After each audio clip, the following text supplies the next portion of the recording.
بسم اللہ الرحمن الرحیم اللہم صلی علی محمد وآل محمد۔ السلام علیکم ورحمۃ اللہ وبرکاتہ۔ سامعین گرامی، ہمارے سلسلہ درس کتاب فقہ الاحوال میں سے باب الصوم کا آج درس نمبر 19 ہے۔ اس درس کا موضوع جو ہے سال میں اور دنوں میں رکھنے والے مسنون روزے ہیں، سنت روزے۔ سنت روزے کن کن دنوں میں روزہ رکھنا سنت ہے، سال میں، ہفتے میں، دن مہینوں میں، وہ بیان فرما رہے ہیں۔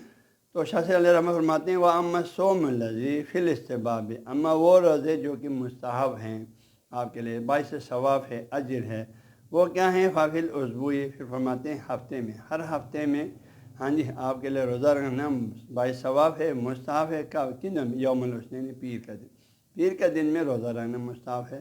اور یوم الخمیس، جمعرات کے دن روزہ رکھنا مستحب ہے، کیونکہ ان دونوں میں جس طرح حدیث مبارکہ میں آتا ہے انسان کے اعمال اللہ تعالیٰ کے حضور میں پیش ہوتے ہیں، اس لیے انسان روزے کے ساتھ اس کے اعمال پیش ہوئیں تو یقیناً اللہ تعالیٰ کی رضامندی حاصل ہوگا۔ تو ان برکات کی وجہ سے ان دنوں میں روزہ رکھنا مستحب ہے۔ تو یہ پیر کے دن اور جمعرات کے دن روزہ رکھنا ہر ہفتے میں مستحب ہے۔ وفی شہر، اور مہینوں میں، پورے مہینے میں جو ہے وفی شہر، اور مہینے میں ایام البیض، ہر مہینے کی جو ہے ایام 20، ایام 20 مطلب کیا ہے؟ وہ دن ہیں جن میں جو ہے رات روشن ہے، مراد اس سے ہر مہینے کا 13، 14، 15 ہے، ہاں جی، جن میں چاند کی روشنی پوری ہو جاتی ہے، جن کو ایام 20 کہتے ہیں، نورانی دن۔ نورانی دنوں میں مراد 13، 14، 15 اسلامی مہینے کے ہر 13، 14 تاریخ کو ایام 20 کہتے ہیں۔ ہر مہینے میں ان 3 دنوں میں بھی روزہ رکھنا مستحب ہے، سنت ہے۔ آپ خود فرما رہے ہیں وہ ایام 20 کون سے؟ وہ یوم الثالث عشر، ہر مہینے کا اسلامی مہینے کا 13 تاریخ، رابع عشر 14 تاریخ، اور الخامس عشر 15 تاریخ، من کل شہر، ہر مہینے کا اسلامی لحاظ سے، البتہ اسلامی ہر مہینے کا یہ 3 دن روزہ رکھنا ہر مہینے میں مستحب ہے۔ اور پھر سنت، اور سال میں جو ہے روزہ رکھنا جو مستحب دن ہے وہ کیا؟ یوم عاشورہ، عاشورہ کے دن 10 محرم کو روزہ رکھنا سنت ہے۔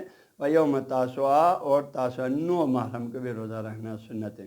ان 2 دنوں میں شاہ علیہ رحمۃ نزدیک روزہ رکھنا مستحب ہے، ہاں جی، ہمارے شاست کی تعلیمات کے مطابق۔ و یوم عرفہ، اور ذی الحجہ کی جو ہے 9 تاریخ کو، جس دن حجاج کرام جو ہے میدان عرفات میں جاتا ہے، تو یوم عرفات میں ذی الحجہ کے مہینے کی 9 تاریخ کو روزہ رکھنا بھی، یعنی قربانی مہینے کے، یعنی 9 تاریخ کو روزہ رکھنا بھی سنت ہے۔ اس کے علاوہ وہ 6 ایام، اور 6 دن من شوال، رمضان کے بعد شوال کی جو ہے 1 تاریخ کو تو عید ہوگا، اس کے بعد باقی جو پورا 29 دن ہے اس میں 6 دن من شوال، ماہ شوال کے جو ہے 6 دن، ماہ شوال میں 6 دن جو ہے روزہ رکھنا سنت ہے۔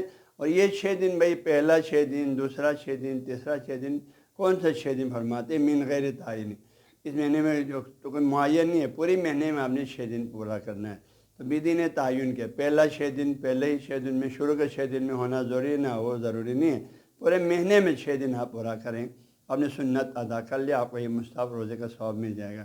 تو من شوال میں، من غیر شوال میں 6 دن، من غیر تعین، بدون تعین کے، و توالین، اور تسلسل بھی ضروری نہیں ہے، بدون تسلسل کے، یعنی یہ 6 دن مسلسل رکھنا بھی، شوال کے جو 6 دن ہیں وہ بھی ضروری نہیں ہے، آپ 1 دن چھوڑ کے 2 دن چھوڑ کے بھی آپ رکھ سکتے ہیں، لیکن وہ توالی، شوال کے جو 6 دن ہیں اس کو مسلسل رکھنا وہ افضل، البتہ بہتر صورت ہے، افضل صورت ہے، لیکن واجب نہیں ہے، لیکن افضل ضرور ہے مسلسل رکھنا شوال کے 6 مہینے کا۔